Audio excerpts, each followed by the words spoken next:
Christian flat earth theory could be detracting from the gospel. We are fools to the world because of Christ. But it is not a good thing if we look like fools for any other reason. Jesus said, "Be wise as serpents, but innocent as doves."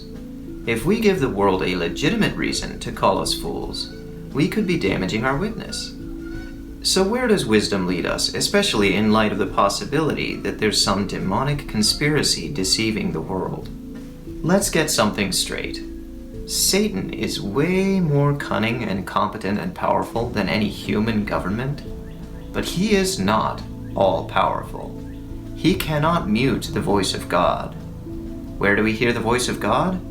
Two places: the Bible and creation. Even the most raging, God-hating atheist can be competent in a laboratory because the evidence of his own eyes is a part of God's creation. Satan cannot lie about that. It is much easier for him to lie about something not before our eyes, like the past. We can take a picture of the earth. We cannot take a picture of the origin of life or the beginning of the universe. That's the real conspiracy: Darwinian evolution and the Big Bang. I believe the word science has been hijacked by secularists. And if you look up a dictionary, it'll say science means state of knowing, knowledge. But there's different types of knowledge, and I believe this is where the confusion lies. There's experimental or observational science, as we call it. That's using the scientific method: observation, measurement, experiment, testing. That's what produces our technology. It doesn't matter whether you're a creationist or an evolutionist, you can be a great scientist. But I want us to also understand molecules to man evolution belief has nothing to do with developing technology.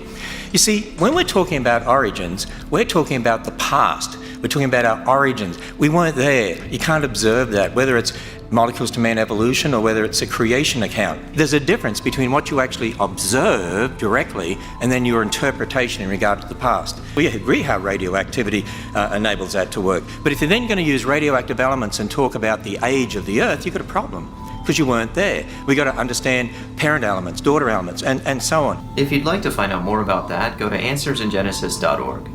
They know their stuff, and they are not amused by flat earth theory, because they know it's a satanic plot to discredit, divide, and disgrace young earth creationism. It breaks my heart to see people who otherwise are very supportive of the ministry that we do, and many of them explicitly say that, and they say, but we wish you'd be flat earth too. That, I think, is the insidious attack, and these people are unknowing, unwitting allies in that attack on our ministry and other creation ministries. It's exactly the kind of gruesome irony that Satan loves. He's the master of confusion. Picture an army receiving orders from its king to march against a city.